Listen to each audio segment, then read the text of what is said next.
3월의 찬바람이 창문을 두드리는 아침, 요양병원 하은의 집 203호에 새로운 환자가 입원했다.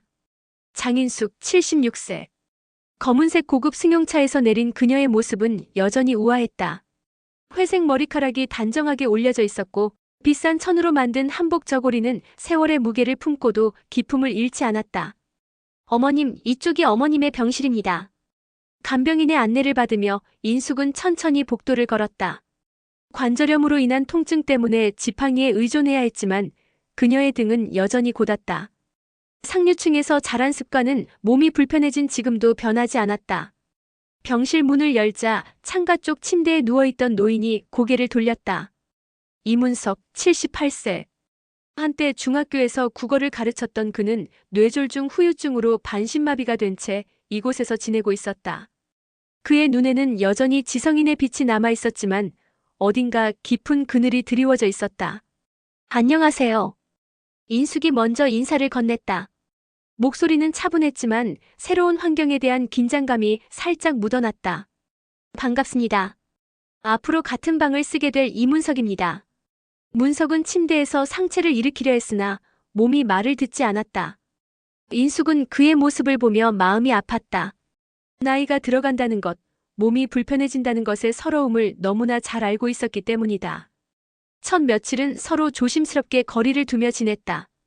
인숙은 오후마다 창가에 앉아 뜨개질을 했고 문석은 침대에 누워 라디오를 들었다. 그러나 같은 공간에서 생활하다 보니 자연스럽게 대화가 시작되었다. 선생님은 어떤 일을 하셨나요? 인숙이 뜨개질 손을 잠시 멈추며 물었다. 중학교에서 국어를 가르쳤습니다. 40년 가까이요.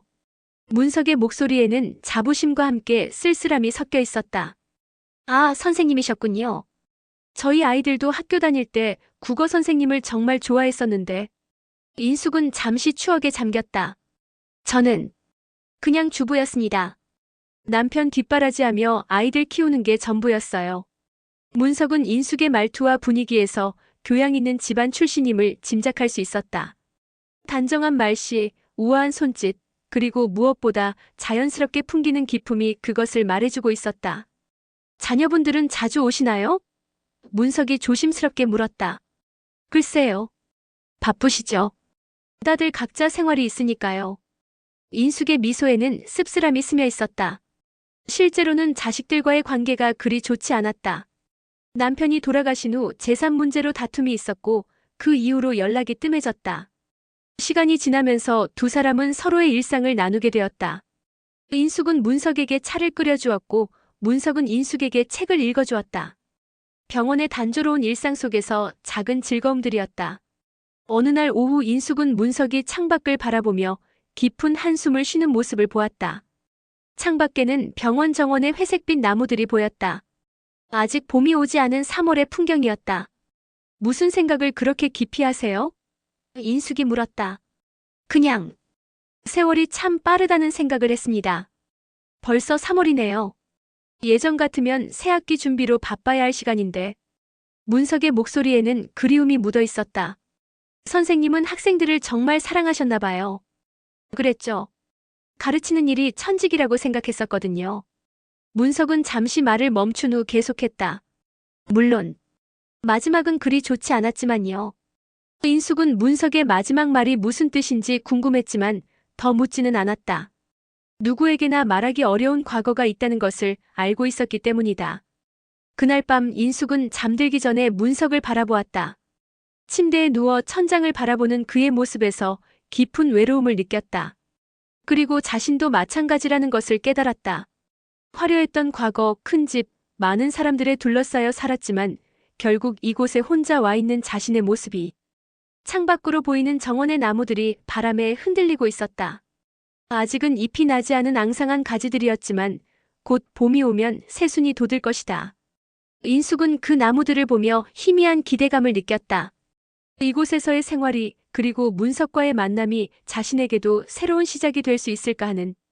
인숙과 문석은 서로에게 조금씩 마음을 열기 시작했다. 오전 회진이 끝난 후 두 사람은 창가에서 차를 마시며 이야기를 나누는 것이 일상이 되었다. 인숙이 가져온 고급 차리프로 우린 차는 병원의 삭막한 분위기를 조금이나마 달래주었다. 부인께서는 어디 출신이신가요? 문석이 찻잔을 들며 물었다. 며칠간 함께 지내며 인숙의 교양과 품격을 보아온 그는 자연스럽게 궁금해졌다. 서울 종로구에서 자랐어요. 아버지가 한약방을 하셨거든요.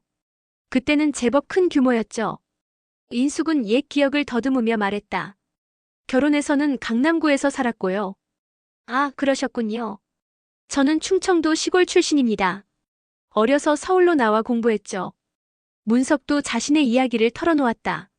남편분은 어떤 일을 하셨나요? 인숙이 조심스럽게 물었다. 정치를 했습니다. 국회의원을 몇 번 했었어요. 인숙의 목소리에는 복잡한 감정이 섞여 있었다. 자부심과 함께 무언가 무거운 기억들이. 문석은 찻잔을 들던 손이 살짝 떨렸다. 정치인의 아내. 그것만으로도 어떤 기억들이 되살아났다. 70년대 말, 80년대 초에 혼란스러웠던 시절들. 혹시 성함이 어떻게 되시나요? 문석이 조심스럽게 물었다. 제 결혼 전 이름은 박인숙이에요.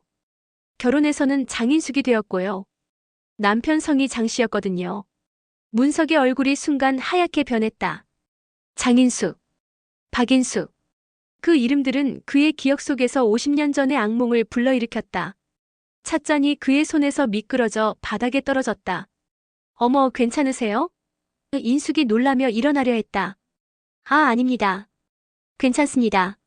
문석은 당황한 기색을 감추려 했지만 얼굴의 충격은 숨길 수 없었다. 남편분 성함이 혹시 장경호 의원님이신가요? 문석의 목소리는 떨리고 있었다. 인숙은 깜짝 놀랐다. 어머, 어떻게 아세요? 남편을 아셨나요? 문석은 한동안 말을 할 수 없었다. 장경호. 그 이름은 자신의 인생을 송두리째 바꾼 사람의 이름이었다. 그리고 눈앞에 앉아있는 이 우아한 노부인이 바로 그 사람의 아내였다는 사실이 믿어지지 않았다. 선생님 괜찮으세요? 얼굴이 너무 하얗게 되셨어요. 인숙이 걱정스럽게 물었다. 그냥 잠시 어지러워서요. 문석은 거짓말을 했다. 진실을 말할 수는 없었다. 50년 전 장경호 때문에 자신이 누명을 쓰고 모든 것을 잃었다는 것을. 하지만 인숙은 문석의 반응이 단순한 몸의 불편함 때문이 아니라는 것을 직감적으로 알 수 있었다. 남편의 이름을 듣고 보인 그의 충격적인 반응에는 뭔가 깊은 사연이 있어 보였다. 혹시 남편과 어떤 관계가 있으셨나요? 인숙이 조심스럽게 물었다. 문석은 오랫동안 침묵했다. 그리고 천천히 입을 열었다. 1978년 저는 서대문구의 한 중학교에서 국어를 가르치고 있었습니다. 그때 학교에서 일어난 일 때문에 장경호 의원과 관계가 있었죠. 인숙의 얼굴에도 당황스러운 기색이 스쳤다. 남편이 살아있을 때도 정치 관련 일들은 자세히 알지 못했다. 남편은 집안일과 정치 일을 철저히 분리했기 때문이다. 무슨 일이었나요? 인숙이 물었다. 학생 시위 관련된 일이었습니다. 제가 누명을 썼다고 해야 할까요? 문석의 목소리는 점점 작아졌다. 결국 파면당했고 다른 학교에서도 받아주지 않았어요. 그때가 제 인생에서 가장 어려운 시기였습니다. 인숙은 숨이 막혔다. 남편이 누군가에게 그런 상처를 주었다는 것을 전혀 몰랐다. 아니, 알려고 하지 않았던 것일 수도 있었다. 정치인의 아내로서 편안한 삶을 살면서 남편의 정치적 행보가 누군가에게는 상처가 될 수 있다는 것을 생각해 본 적이 없었다. 정말 죄송합니다. 인숙의 목소리는 떨렸다. 저는 정말 몰랐어요. 남편이 그런 일을. 아니에요. 부인 잘못이 아닙니다. 문석은 고개를 저었다. 다 옛날 일이고요. 하지만 두 사람 사이의 공기는 무거워졌다. 갑작스럽게 드러난 50년 전의 상처가 현재를 덮쳤다. 인숙은 자신이 가해자의 가족이라는 사실에 부끄러움을 느꼈고 문석은 피해자로서의 분노와 동시에 인숙계인에 대한 연민을 느꼈다. 그날 오후 두 사람은 평소보다 조용했다. 인숙은 뜨개질을 하면서도 자꾸 문석을 쳐다보았고 문석은 라디오를 들으면서도 집중할 수 없었다. 운명의 장난인지 원수의 아내와 같은 병실에서 지내게 된 현실이 믿어지지 않았다. 하지만 이상하게도 분노보다는 호기심이 앞섰다. 이 우아하고 따뜻한 여인이 정말 그 장경호의 아내였을까? 그리고 그녀는 정말 남편의 정치적 행보에 대해 전혀 몰랐을까? 밤이 깊어가면서 두 사람은 각자의 침대에서 잠들지 못했다. 50년의 시간을 뛰어넘어 다시 만난 운명의 실타래가 어떻게 풀려갈지 아무도 알 수 없었다. 며칠 동안 두 사람 사이에는 미묘한 긴장감이 흘렀다. 인숙은 남편과 문석 사이에 어떤 일이 있었는지 더 자세히 알고 싶어 했지만 문석은 그 이야기를 꺼내는 것을 주저했다. 50년이 지났지만 그 상처는 여전히 아물지 않은 채로 남아 있었다. 어느 날 오후 병원 정원을 산책하던 중 인숙이 먼저 입을 열었다. 선생님, 그때 일에 대해 좀 더 자세히 말씀해 주실 수 있나요? 저도 알 권리가 있지 않을까요? 문석은 벤치에 앉아 한참 동안 정원의 나무들을 바라보았다. 3월 말이 되어서야 나무들의 연한 새순이 돋기 시작했다. 봄의 전령들이었다. 1978년 5월이었습니다. 문석이 천천히 말을 시작했다. 제가 담임을 맡고 있던 반에 김태준이라는 학생이 있었어요. 똑똑하고 정의감이 강한 아이였죠. 그런데 그 아이가 학교에서 유인물을 배포하다가 적발되었습니다. 인숙은 숨을 죽이고 들었다. 민주화를 요구하는 내용의 유인물이었어요. 그 시절에는 그런 것만으로도 큰 문제가 되었죠. 학교에서는 누가 그 아이에게 유인물을 주었는지, 누가 사상적으로 영향을 주었는지 찾으려 했습니다. 그래서요? 김태준이 저를 지목했습니다. 담임 선생님이 평소에 민주주의의 중요성에 대해 말씀하셨다고. 물론 저는 그런 유인물과는 전혀 관련이 없었어요. 단지 국어 시간에 민주주의를 다룬 시나 소설을 가르쳤을 뿐이었습니다. 문석의 목소리는 점점 떨리기 시작했다. 하지만 조사 과정에서 제가 대학 시절 학생운동에 참여했던 이력이 문제가 되었어요. 그리고 그때 교육청 조사를 담당했던 사람이 장경호 의원이었습니다. 인숙의 얼굴이 창백해졌다. 남편이 교육청에서 일했다고요? 국회의원이 되기 전에 교육청에서 감사관으로 일하셨어요. 학생운동과 관련된 사건들을 담당하셨죠. 문석은 쓴웃음을 지었다. 장 의원님은 저를 빨갱이라고 불렀습니다. 증거도 없이 말이에요. 인숙은 두 손으로 얼굴을 가렸다. 남편의 또 다른 모습을 알게 되는 것이 너무나 충격적이었다. 결국 저는 파면되었고 교사 자격증도 박탈당했습니다. 그 이후 어떤 학교에서도 저를 받아주지 않았어요. 아내는 저를 떠났고 아이들도 아버지를 부끄러워했습니다. 그럼 그 후에는 어떻게 사셨어요? 이런저런 일을 하며 살았습니다. 공장에서 야간 경비도 하고 건설 현장에서 일도 했어요. 그러다가 10년 후에야 겨우 사립학교에서 다시 가르칠 기회를 얻었죠. 하지만 그 10년의 공백은 너무 컸습니다. 인숙은 눈물을 흘렸다. 남편이 한 사람의 인생을 그렇게 망가뜨렸다는 사실을 받아들이기가 어려웠다. 집에서 만났던 남편은 자상하고 따뜻한 사람이었는데 밖에서는 그런 냉혹한 일들을 했다는 것이 정말 죄송합니다. 정말로. 인숙이 울먹이며 말했다. 부인, 그러지 마세요. 부인 잘못이 아니라고 했잖아요. 문석은 오히려 인숙을 위로했다. 오히려 제가 이런 이야기를 해서 부인을 힘들게 해드린 것 같아 미안합니다. 아니에요. 알아야 했어요. 제가 너무 무관심했던 거예요. 인숙은 고개를 떨어뜨렸다. 남편의 정치 활동에 대해 관심을 갖지 않았고 그저 편안한 생활만 즐겼어요. 그런 제가 너무 부끄럽습니다. 두 사람은 한동안 말없이 앉아 있었다. 정원의 바람이 새로 돋은 나뭇잎들을 살랑거렸다. 봄이 왔지만 두 사람의 마음은 여전히 겨울이었다. 그런데 이상한 게 있어요. 문석이 갑자기 말했다. 뭐가요? 그때 김태준이 왜 저를 지목했는지 지금도 이해할 수 없어요. 저는 정말 그 유인물과는 아무 관련이 없었거든요. 오히려 그 아이에게 조심하라고 당부했던 기억이 있어요. 인숙은 남편의 얼굴을 떠올렸다. 집에서는 항상 웃었던 그 얼굴이 문득 낯설게 느껴졌다. 정말 남편이 무고한 사람에게 누명을 씌운 것일까? 아니면 그 시대의 혼란 속에서 어쩔 수 없었던 일이었을까? 선생님은 저를 어떻게 생각하세요? 인숙이 조심스럽게 물었다. 문석은 인숙을 바라보았다. 눈물로 붉어진 눈, 미안함으로 일그러진 얼굴.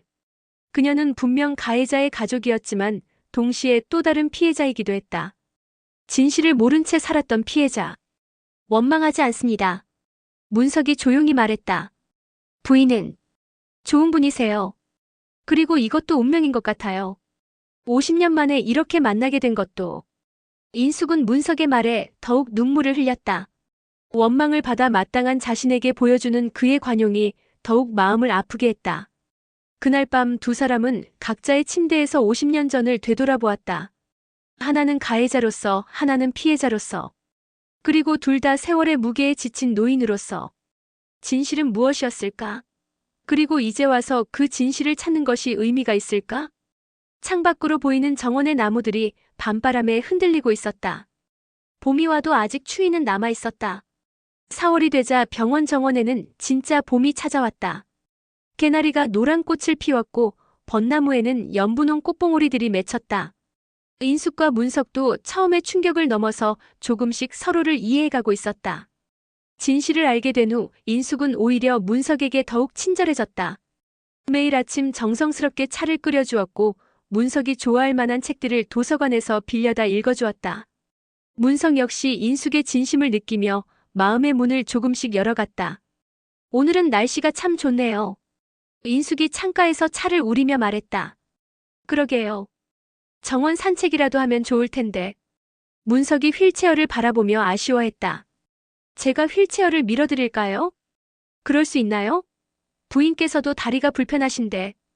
괜찮아요. 선생님이 혼자 계시는 것보다 함께 있는 게 더 좋을 것 같아요.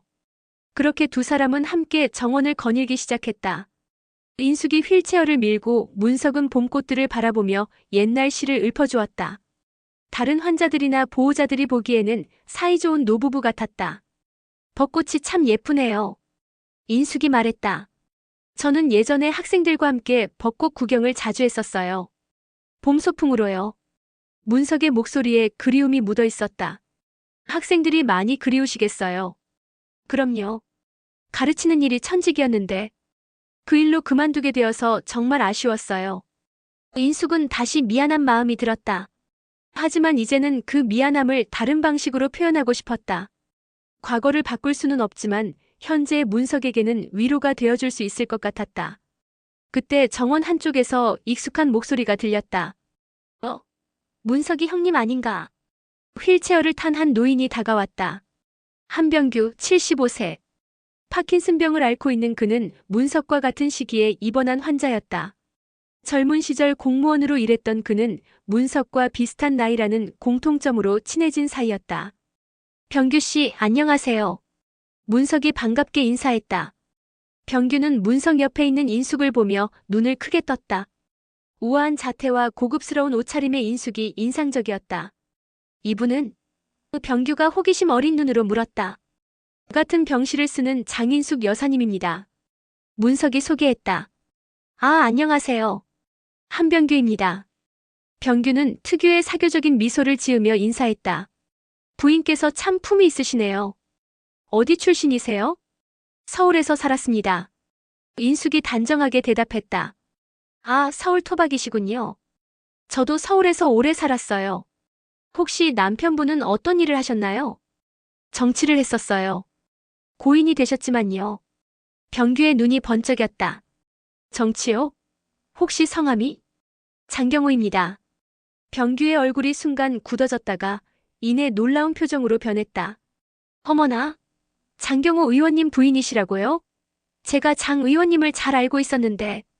문석은 불편한 기색을 보였다. 병규가 장경호를 안다니 이것도 우연의 일치였을까? 정말이요? 어떻게 아셨어요? 인숙이 놀라며 물었다. 저는 그때 교육청에서 일했거든요. 장 의원님께서 감사관으로 계실 때 함께 일했었어요. 정말 훌륭한 분이셨죠? 문석의 얼굴이 어두워졌다. 교육청. 그곳에서 자신의 인생이 망가졌던 곳이었다. 그러셨군요. 인숙은 복잡한 심정이었다. 남편을 칭찬하는 말을 들으니 기쁘기도 했지만 문석의 표정을 보니 마음이 무거웠다. 장 의원님은 정말 원칙주의자셨어요. 불의를 보면 참지 못하시는 분이셨죠. 그때 학생운동 때문에 난리였는데 장 의원님께서 단호하게 처리하셨거든요. 문석은 주먹을 꽉 쥐었다. 단호하게 처리라는 말이 자신에게는 인생의 파멸을 의미했다. 특히 그 빨갱이 교사 사건 때는 정말 대단하셨어요. 이문석인가? 그 교사 말이에요. 학생들을 선동한 놈을 확실하게 잡아내셨죠. 순간 정원의 정적이 흘렀다. 인숙은 얼굴이 창백해졌고 문석은 분노로 몸이 떨렸다. 뭐라고 하셨나요? 문석이 떨리는 목소리로 물었다. 이문석이라는 교사요. 학생들을 세뇌시켜서 유인물을 배포하게 한 놈이요. 장 의원님께서 확실한 증거를 찾아내서 파면시키셨죠. 증거요? 문석의 목소리는 더욱 떨렸다. 그럼요. 그 교사가 학생에게 직접 유인물을 준 거죠. 학생이 자백까지 했는데 무슨 증거가 더 필요해요? 인숙은 병규와 문석 사이에 긴장감을 느꼈다. 뭔가 잘못되어 가고 있었다. 병규 씨. 문석이 천천히 말했다. 그 이문석이라는 교사가 바로 저입니다. 병규의 얼굴이 순간 굳어졌다. 그리고 이내 의심스러운 눈으로 문석을 바라보았다. 뭐라고요? 형님이 그 빨갱이 교사라고요? 빨갱이가 아닙니다. 저는 무고합니다. 문석의 목소리에는 50년간 쌓인 분노가 담겨 있었다. 무고하다고요? 하지만 학생이 직접 자백했는데 그 자백이 거짓이었다는 걸 왜 모르세요? 병규는 잠시 당황했다가 이내 냉소적인 표정을 지었다. 형님, 아직도 그런 소리를 하세요? 50년이 지났는데. 50년이 지났어도 진실은 변하지 않습니다. 인숙은 두 남자 사이에 팽팽한 긴장감을 느끼며 어떻게 해야 할지 몰랐다. 과거의 상처가 현재로 되살아나고 있었다. 부인. 병규가 인숙을 향해 말했다. 이분이 정말 그 교사가 맞다면 장 의원님의 원수나 다름없는 사람이에요. 조심하세요. 병규 씨, 그만하세요. 문석이 화를 냈다. 하지만 병규는 계속했다. 부인께서는 모르시겠지만 이분은 학생들을 선동해서 반정부 활동을 하게 한 사람이에요. 장 의원님께서 그런 불순분자들을 척결하려고 얼마나 노력하셨는데. 그만. 문석이 소리쳤다. 정원에 있던 다른 사람들이 모두 이쪽을 바라보았다. 인숙은 당황해하며 두 사람을 말렸다. 제발 그만하세요. 여기는 병원이에요. 하지만 병규는 멈추지 않았다. 오히려 인숙에게 더욱 적극적으로 말을 걸었다. 부인, 이런 사람과 같은 방에 계시면 안 됩니다. 병실을 바꾸세요. 저는 괜찮습니다. 인숙이 흔들리는 목소리로 말했다. 문석은 깊은 실망감을 느꼈다. 인숙이 자신을 떠날 것 같은 두려움과 함께 또다시 과거의 상처가 되살아나는 고통을 느꼈다. 그날 이후 병규는 매일 인숙을 찾아와 문석에 대한 이야기를 늘어놓았다. 장경호의 훌륭함과 문석의 과거에 대한 부정적인 이야기들. 인숙은 혼란스러웠다. 누구의 말이 진실일까? 문석과 인숙 사이에 쌓였던 따뜻한 감정에 균열이 가기 시작했다. 과거의 그림자가 현재의 평화를 위협하고 있었다. 병규의 등장 이후 병원에서의 평온한 일상은 깨어졌다. 그는 매일같이 인숙을 찾아와 문석에 대한 부정적인 이야기를 늘어놓았다. 인숙은 점점 혼란스러워했고 문석은 고립감을 느끼기 시작했다. 부인, 오늘도 날씨가 좋네요. 정원에서 차라도 한잔 하시죠. 병규는 매일 오후면 인숙을 찾아왔다. 감사하지만 저는 문석 선생님과 인숙이 사양하려 했지만 병규는 포기하지 않았다. 그분은 혼자 계시게 두세요. 부인 같은 분이 그런 사람과 어울리시면 안 됩니다. 문석은 침대에 누워 이런 광경을 지켜보며 마음이 아팠다. 병규의 끈질긴 구애와 자신에 대한 폄하에 인숙이 점점 흔들리는 것 같았다. 어느 날 병규는 인숙에게 더 구체적인 이야기를 꺼냈다. 부인, 제가 그때 교육청에서 직접 본 일인데요. 이문석 그 사람 정말 악랄한 놈이었어요. 무슨 말씀이세요? 인숙이 불안한 표정으로 물었다. 그 사람이 김태준이라는 학생을 어떻게 세뇌시켰는지 아세요? 방과 후에 남겨놓고 사상교육을 시켰어요. 순진한 학생을 빨갱이로 만든 거죠. 문석은 참을 수 없었다. 그건 거짓말이에요. 저는 그런 일을 한 적이 없습니다. 또 시작이네요. 병규가 비웃었다. 50년이 지나도록 자신의 죄를 인정하지 않다니. 죄라니요? 저에게 무슨 죄가 있다는 거예요? 학생들을 선동한 죄, 반정부 활동을 부추긴 죄가 있잖아요. 두 사람의 목소리가 높아지자 다른 환자들이 쳐다보기 시작했다. 인숙은 당황해서 말렸다. 제발 그만하세요. 다른 분들이 다 보고 있어요. 하지만 병규는 멈추지 않았다. 오히려 더욱 흥분해서 말을 이어갔다. 부인, 이 사람이 얼마나 교활한지 아세요? 장 의원님께서 조사할 때도 끝까지 발뺌하더라고요. 자신은 결백하다고 누명이라고. 정말 누명이었습니다. 문석이 소리쳤다. 그럼 김태주는 왜 거짓말을 했겠어요? 선생님이 유인물을 주었다고 왜 거짓 증언을 했겠냐고요? 문석은 할 말이 없었다. 그것이 바로 50년간 자신을 괴롭혀온 의문이었다. 왜 김태준이 자신을 지목했는지 지금도 이해할 수 없었다. 대답 못하시죠? 그게 바로 증거예요. 인숙은 두 사람을 번갈아 바라보며 어떻게 판단해야 할지 몰랐다. 한쪽은 자신의 남편과 함께 일했던 동료였고 다른 한쪽은 자신이 정을 붙인 룸메이트였다. 그날 밤 인숙은 문석에게 조심스럽게 물었다. 선생님 정말로 그 일과 전혀 관련이 없으셨나요? 문석은 인숙의 질문에 깊은 상처를 받았다. 부인도 저를 의심하시는 건가요? 그런 게 아니라 저도 혼란스러워서요. 병규 씨 말이 너무 구체적이라. 저는 정말 결백합니다. 하지만 부인께서 저를 믿지 않으신다면. 문석은 말을 마치지 못하고 고개를 돌렸다. 50년 전 아무도 자신을 믿어주지 않았던 그 절망감이 다시 밀려왔다. 며칠 후 병규는 더욱 적극적으로 인숙에게 구애하기 시작했다. 부인, 저와 함께 산책하시지 않겠어요? 그 사람 없이 편안하게 이야기해봐요. 병규 씨, 저는 부인 같은 분이 그런 사람과 어울리시는 게 안타까워요. 장 의원님께서 살아계시다면 분명 반대하셨을 거예요. 인숙은 남편의 이름이 나오자 더욱 흔들렸다. 정말 남편이라면 어떻게 했을까? 자신의 정적을 용서했을까? 아니면 끝까지 적대시했을까? 저는 문석 선생님이 좋은 분이라고 생각해요. 인숙이 조심스럽게 말했다. 그건 부인께서 그분의 과거를 모르시기 때문이에요. 만약 진실을 안다면. 진실이 뭔가요? 병규는 잠시 망설이다가 입을 열었다. 그분이 단순히 학생을 선동한 게 아니에요. 그 뒤에 더 큰 조직이 있었어요. 북한과 연결된. 그만하세요. 문석이 휠체어를 타고 다가왔다. 이제 거짓말도 정도가 있어야죠. 거짓말이라고요? 그럼 증거를 보여드릴까요? 병규는 주머니에서 낡은 서류 봉투를 꺼냈다. 이게 뭔지 아세요? 그때 조사 자료예요. 제가 퇴직할 때 가져온 거죠. 인숙과 문석은 모두 그 봉투를 바라보았다. 50년 전의 진실이 그 안에 있을까? 여기에 모든 게 다 나와 있어요. 이문석이 어떤 짓을 했는지, 누구와 연결되어 있었는지. 문석은 그 서류들이 진짜인지 가짜인지 알 수 없었다.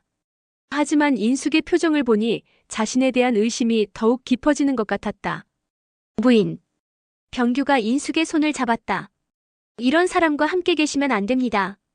장 의원님의 명예를 위해서라도. 인숙은 병규의 손을 뿌리치지 못했다. 남편의 명예, 그것은 자신에게도 중요한 문제였다. 문석은 그 광경을 보며 절망했다. 인숙마저 자신을 떠나간다면 이제 정말 혼자가 되는 것이었다. 50년 전과 똑같이. 그날 밤 두 사람은 말 한마디 없이 각자의 침대에 누웠다. 사이에는 깊은 침묵만이 흘렸다. 봄이 왔지만 병실 안은 다시 겨울처럼 차가워졌다. 창밖으로 보이는 정원의 벚꽃들이 바람에 흩날리고 있었다. 아름다웠던 꽃들이 하나둘 떨어지는 모습이 무너져가는 두 사람의 관계를 닮아 있었다. 5월이 되자 인숙의 아들 장민수가 병원에 찾아왔다. 아버지를 닮아 키가 크고 단정한 인상의 50대 남자였다. 그는 어머니의 입원 생활을 확인하러 왔다가 뜻밖의 이야기를 듣게 되었다. 어머니, 아버지 유품을 정리하다가 이상한 걸 발견했어요. 민수가 낡은 상자를 들고 와서 말했다. 무슨 유품이니? 아버지의 오래된 서류들이요. 그런데 그중에 이상한 편지가 있더라고요. 민수는 상자에서 누렇게 바랜 편지 봉투를 꺼냈다. 봉투에는 장경호 귀하라고 적혀 있었고 발신인은 한병규였다. 병규. 인숙이 놀라며 편지를 받았다. 이게 한병규 씨가 보낸 편지라고. 문석도 침대에서 고개를 들었다. 병규가 장경호에게 편지를 보냈다니 무슨 내용일까? 어머니, 그 한병규라는 사람을 아세요? 민수가 물었다. 응, 여기 병원에 있어. 아버지와 함께 일했던 사람이라고 하더라. 인숙은 떨리는 손으로 편지를 열었다. 1979년 3월에 쓰여진 편지였다. 이문석 사건이 일어난 지 1년 후였다. 편지의 내용을 읽어가던 인숙의 얼굴이 점점 창백해졌다. 어머니, 무슨 내용이에요? 민수가 걱정스럽게 물었다. 인숙은 편지를 든 손이 떨렸다. 그리고 조용한 목소리로 읽기 시작했다. 경호 형님께 그때 일에 대해 말씀드릴 것이 있습니다. 이문석 교사 건에 대해서 말입니다. 사실 저는 형님께 거짓을 말씀드렸습니다. 문석이 침대에서 몸을 일으켰다. 인숙은 계속 읽었다. 김태준이 이문석 교사를 지목한 것은 제가 시킨 일입니다. 그 아이를 협박해서 거짓 증언을 하게 했습니다. 이문석 교사는 정말 무고했습니다. 병실 안에 정적이 흘렀다. 문석은 50년간 품고 있던 의문이 마침내 풀리는 순간이었다. 인숙은 떨리는 목소리로 계속 읽었다. 제가 왜 그런 일을 했는지 설명드리겠습니다. 그때 저에게는 빚이 많았습니다. 아내의 병원비 때문에. 그런데 어떤 사람이 접근해서 이문석을 제거하면 큰 돈을 주겠다고 했습니다. 누가? 민수가 놀라며 물었다. 그 사람이 누구인지는 끝까지 밝히지 않겠다고 약속했습니다. 하지만 분명한 것은 정치적인 이유였습니다.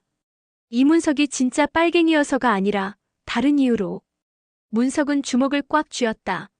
자신이 정치적 음모의 희생양이었다는 것을 이제야 알게 된 것이다. 형님께서는 저의 거짓 보고를 믿으시고 이문석을 파면시키셨습니다. 하지만 그 후에 저는 양심의 가책을 느꼈습니다. 특히 이문석의 가족들이 겪는 고통을 보면서 인숙의 눈에서 눈물이 흘렀다. 이제는 진실을 말씀드려야겠습니다. 이문석은 무고합니다. 그를 파면시킨 것은 제 거짓말 때문입니다. 형님께서 저를 믿으셨기 때문에. 편지는 거기서 끝나지 않았다. 하지만 저는 비겁한 사람입니다. 진실을 공개할 용기가 없습니다. 그가 복직되면 제가 저지른 일이 드러날 테니까요. 그래서 이 편지를 쓰고 있습니다. 적어도 형님만은 진실을 아시기를 바라면서. 마지막 문장이 가장 충격적이었다. 형님께서는 선량한 분이십니다. 저처럼 거짓말하는 사람의 말을 믿으셨을 뿐입니다. 이문석에게 죄가 있다면 그 죄는 제가 져야 할 죄입니다. 한병규 올림. 인숙은 편지를 다 읽고 나서 한동안 말을 할 수 없었다. 50년간 진실이 무엇인지 모른 채 살아왔던 것이다. 어머니. 민수도 충격을 받았다. 이게 정말이라면. 정말이에요. 문석이 조용히 말했다. 이제 모든 게 이해됩니다. 왜 김태준이 저를 지목했는지, 왜 그 후에 그 아이가 전학을 갔는지. 인숙은 편지를 꼭 쥐고 눈물을 흘렸다. 선생님 정말 죄송합니다. 정말로. 부인 잘못이 아닙니다. 장 의원님도 모르셨던 일이에요. 하지만 제가 병규 씨의 말을 믿고 선생님을 의심했어요. 문석은 쓴웃음을 지었다.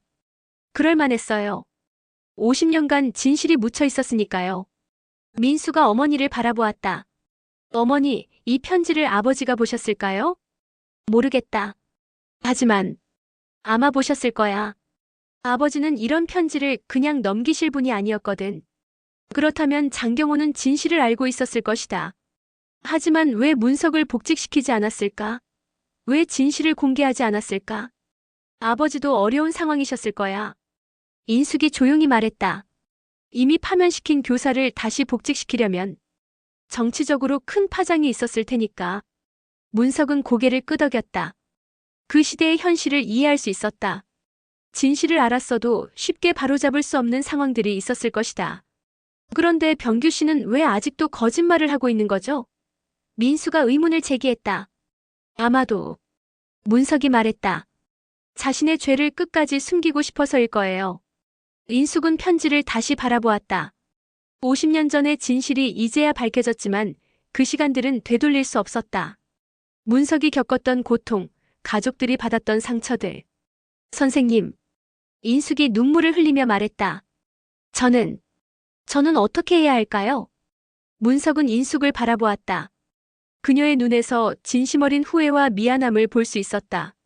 이제 진실을 아셨으니 그것만으로도 충분합니다. 하지만 인숙에게는 충분하지 않았다. 50년간의 잘못을 어떻게든 바로잡고 싶었다. 그리고 문석에게 진정한 사과를 하고 싶었다. 편지를 발견한 다음 날 인숙은 문석에게 솔직한 마음을 털어놓기로 결심했다. 아침 일찍 문석이 혼자 있을 때를 기다렸다가 침대 옆으로 다가갔다. 선생님, 어젯밤 한잠도 못 잤어요. 인숙의 얼굴에는 깊은 피로가 드러나 있었다. 저도 마찬가지입니다. 문석이 고개를 끄덕였다. 정원에 나가서 이야기할까요?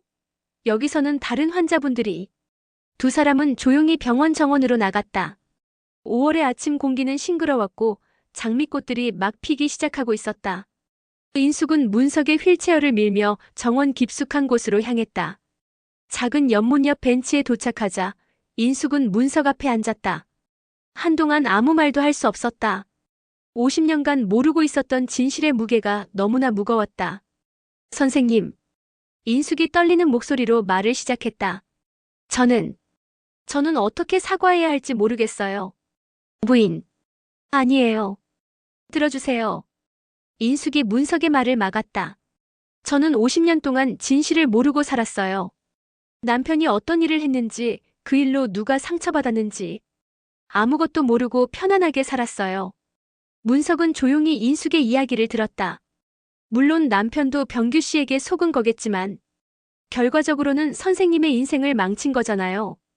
그리고 저는 그 남편의 아내로서 그 혜택을 누리며 살았고요. 인숙의 눈에서 눈물이 흘렀다. 선생님이 어떤 고통을 겪으셨는지, 가족들이 얼마나 힘들어 하셨는지 저는 상상조차 할 수 없어요. 하지만 그때 저는 아이들과 함께 큰 집에서 편안하게 살고 있었어요. 부인, 그건 부인 잘못이 아닙니다. 잘못이에요. 인숙이 고개를 저었다. 관심을 가지지 않은 것 자체가 잘못이에요. 남편의 일에 대해 알려고 하지 않은 것, 그로 인해 누가 피해를 보는지 생각하지 않은 것, 모든 게 제 잘못이에요. 문석은 인숙의 진심 어린 후회를 느낄 수 있었다. 50년간 품어왔던 분노가 조금씩 녹아내리는 것 같았다. 저는 이제 와서라도 선생님께 진심으로 사과드리고 싶어요. 인숙이 벤치에서 일어나 문석 앞에 무릎을 꿇었다. 부인, 뭐 하시는 거예요? 문석이 놀라며 만류했다. 정말 죄송합니다. 50년 늦었지만 정말 죄송합니다. 인숙이 깊게 고개를 숙였다. 부인, 일어나세요. 제발. 저희 가족이 선생님께 끼친 고통을. 정말 죄송합니다. 문석은 인숙을 일으키려 했지만 휠체어에 앉은 자신으로서는 어쩔 수 없었다. 그는 깊은 한숨을 쉬었다. 부인, 일어나서 제 이야기를 들어보세요. 인숙이 천천히 일어나 다시 벤치에 앉았다. 저는 50년간 원망하며 살았습니다. 장 의원님을, 그 시대를, 그리고 나 자신을 원망했어요. 왜 나만 이런 일을 당해야 하는지, 왜 아무도 내 말을 믿어주지 않는지. 문석의 목소리에는 오랜 세월의 아픔이 담겨 있었다. 하지만 부인을 만나면서 조금씩 생각이 바뀌었어요. 부인은 그 일과 아무 관련이 없는 그저 착한 사람이었거든요. 선생님. 그리고 어젯밤 편지를 보고 나서 오히려 후련했어요. 50년간 궁금했던 진실을 마침내 알게 되었으니까요. 인숙은 문석의 말을 들으며 더욱 마음이 아팠다. 그의 관용이 오히려 자신의 죄책감을 더 크게 만들었다. 하지만 저는 어떻게 해야 할까요? 이 죄책감을 어떻게 견뎌야 할까요? 문석은 잠시 생각에 잠겼다. 그리고 조용히 말했다. 부인의 진심 어린 사과. 그것으로 충분합니다. 저는 이제 그 일에 대해 원망하지 않을 거예요. 정말이요? 네. 부인 덕분에 저도 마음의 평화를 찾을 수 있을 것 같아요. 두 사람은 한동안 말없이 연못을 바라보았다. 연못에는 봄꽃들이 떨어져 수면에 떠 있었다. 아름다우면서도 쓸쓸한 풍경이었다. 선생님. 인숙이 조심스럽게 말했다. 저와 친구가 되어주실 수 있나요? 친구요? 네. 과거는 과거이고 이제는 같은 병원에서 지내는 두 노인으로서 서로를 위로해주는 친구가 되면 안 될까요? 문석은 인숙을 바라보았다. 진심 어린 눈빛, 따뜻한 미소. 그녀는 정말 순수한 사람이었다. 그럼요. 저도 그렇게 되었으면 좋겠습니다. 인숙의 얼굴에 환한 웃음이 피었다. 50년간의 무거운 짐을 조금이나마 덜어낸 기분이었다. 그때 멀리서 병규가 이쪽으로 오는 모습이 보였다. 그는 두 사람이 함께 있는 것을 보고 표정을 지었다. 저 사람한테는 어떻게 할까요? 인숙이 걱정스럽게 물었다. 진실을 말해야죠. 문석이 단호하게 말했다. 이제는 숨길 이유가 없으니까요. 병규가 가까이 오자 인숙이 먼저 입을 열었다. 병규 씨, 마침 잘 오셨어요. 할 말이 있어요. 무슨 말씀이세요? 인숙은 주머니에서 편지를 꺼냈다. 이걸 보세요. 병규의 얼굴이 순간 굳어졌다. 자신이 50년 전에 쓴 편지였다. 이게 어떻게 남편 유품에서 나왔어요. 모든 진실이 다 적혀 있더군요. 병규는 할 말을 잃었다. 자신이 저지른 거짓말이 마침내 드러난 것이다. 병규 씨. 문석이 조용히 말했다. 이제는 진실을 인정하세요. 병규는 한동안 아무 말도 할 수 없었다. 그리고 마침내 고개를 숙였다. 죄송합니다. 정말 죄송합니다. 왜 그런 일을 하셨어요? 인숙이 물었다. 생활이 너무 어려워서. 병규의 목소리는 떨렸다. 아내가 아팠는데 병원비가 없어서.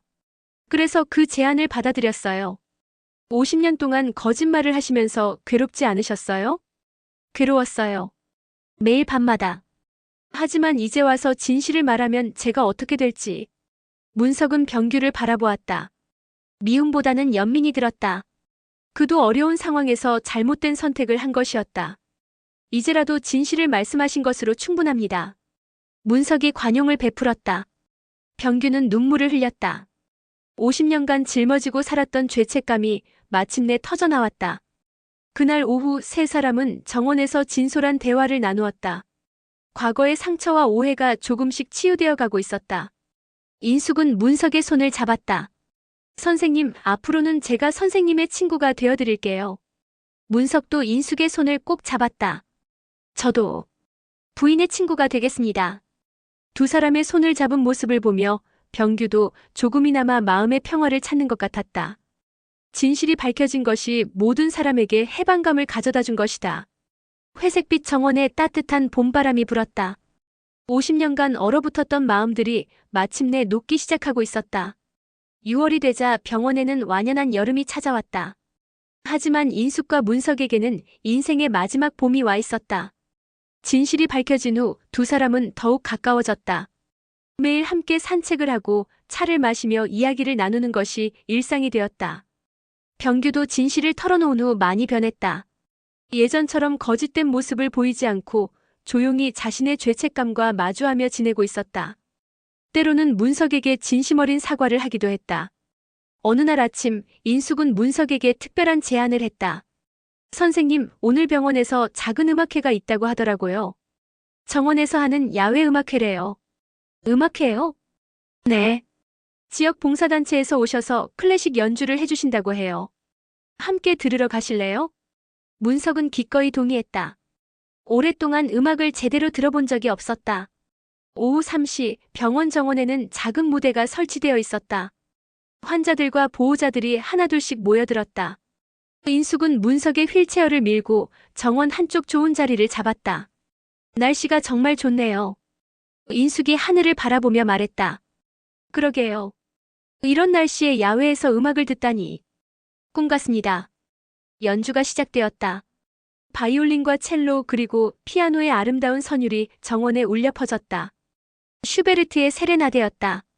문석은 눈을 감고 음악에 빠져들었다. 50년 전 젊은 교사였던 시절을 떠올렸다.